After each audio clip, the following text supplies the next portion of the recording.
আমার নাম সুখদেব বরাট, বয়স আমার 77+। বাড়ি আমার অরিজিনাল বাড়ি বাঁকুড়াতে, প্রপার বাঁকুড়া। এখানে আমার ছেলে ফ্ল্যাট বাঁশজমিতে থাকি। গত 2024 সেপ্টেম্বর আমার একটা দুর্ঘটনা ঘটে, তাতে আমার পাটা ভেঙে, ডান পাটা, এবং আমি সঙ্গে সঙ্গে এখানে ইমার্জেন্সিতে চলে আসি। এমার্জেন্সি দেখার পর ওনারা 1 অক্টোবর 2024 এটা আমার রুটি করেন, এবং এখানে 4-5 দিন থাকার পর আমাকে হসপিটাল থেকে ডিসচার্জ করে দেওয়া হয়। এবং আমি অবাক হয়ে গেলাম, দেখলাম যে আমি ঠিক 5-6 দিন, 1 তারিখে অপারেশন হলো, আমাকে 5-6 তারিখে ডিসচার্জ করলে আমি 7-8 তারিখে আমাকে বললাম চলে যান, অ্যাম্বুলেন্সে যাওয়ার দরকার নেই, বাঁকুড়ে যাবেন, আপনি গাড়ি ড্রাইভারের পাশে বসে চলে যান। আমি সেই অবস্থায় চলে গেলাম, তাতে কোনো সমস্যা হয়নি। পরবর্তীকালে 15 দিন পর যখন স্টিচ কাটা হলো, দেখলাম আমার সম্পূর্ণরূপে স্টিচ শুকিয়ে গেছে। এবং মাসে প্রথমবার 2 মাস পর চেক আপ এসেছিলেন ডক্টর দেবনাথ, উনি চেক আপ করেছিলেন, তারপর কিছু ওষুধ তো দিয়েছিলেন, আর তারপরে আবার বলেছেন 4 মাস পর দেখতে। 4 মাস পর গত ফেব্রুয়ারিতে এসেছেন, তারপরে আবার আজকে 7ই জুন আমরা আবার চেক আপে এসেছি।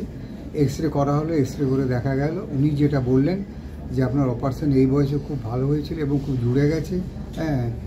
আপনি কিছু সাবধানতা অবলম্বন করতে বললেন, যেমন নিচু হয়ে কিছু অনেকক্ষণ জিনিস না তোলা, বেশি ভারী জিনিস না তোলা, এইসব, আর জোরে না হাঁটা।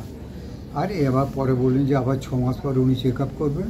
আচ্ছা, আর কিছু মেডিসিন দিলেন, ওই ক্যালসিয়াম, ভিটামিন ইত্যাদি। ক্যালসিয়াম যেটা চলছিল সেটাই খুব নমিনাল ওষুধ দিয়েছেন। এইভাবে আজকে আমার উনি চেক আপ করলেন। আমার নাম সারথী মহান্ত, আমি রামপুরহাটে থাকি। ওই লিফট থেকে নামতে গিয়ে আমি পড়ে যাই, আমার বাঁ দিকে হৃদযন্ত্র ভেঙে যায়। এখন আমার 1 মে আমার অপারেশন হয়েছে। আজকে 2 মাস 5 দিন 6 দিন হলো। আমি মোটামুটি একদমই ভালো আছি, এখন অসুবিধা আমার কিছু নেই। আমার যিনি অপারেশন করেছেন তার নাম ডক্টর কৌস্তব দেবনাথ। আমার নাম বিমল সামন্ত, আমি হলদিয়া থেকে এসেছি।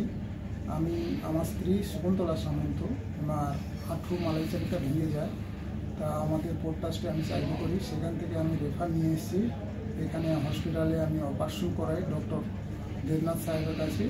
ওনাদের বোর্ড মিলে অপারেশন করেছিলেন, উনি খুব সুস্থ আছেন, ওনার হাঁটু জুড়ে গেছে, ভালোভাবে বুঝছে, কাজ করছে, কোনো অসুবিধা নেই।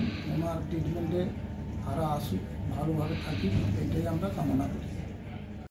আমি গলগ্রিনে থাকি, আমার হাঁটুর সমস্যা। আমি অনেক দিন ধরে কৌস্তব দেবনাথ, ডক্টর কৌস্তব দেবনাথকে দেখাচ্ছিলাম। ওনার সেই আমি অপারেশন করেছি, অপারেশন করেও আমি খুব ভালো আছি। যা যা আগে করতে পারতাম না, এখন সেগুলো সবই করতে পারছি। সিঁড়ি দিয়ে ওঠানামাও করতে পারছি, রাস্তা দিয়ে হাঁটাচলাও করতে পারছি, কোনো অসুবিধা হচ্ছে না। ডক্টর কৌস্তব দেবনাথ খুব ভালো অপারেশন করেছেন, কোনো অসুবিধা হচ্ছে না।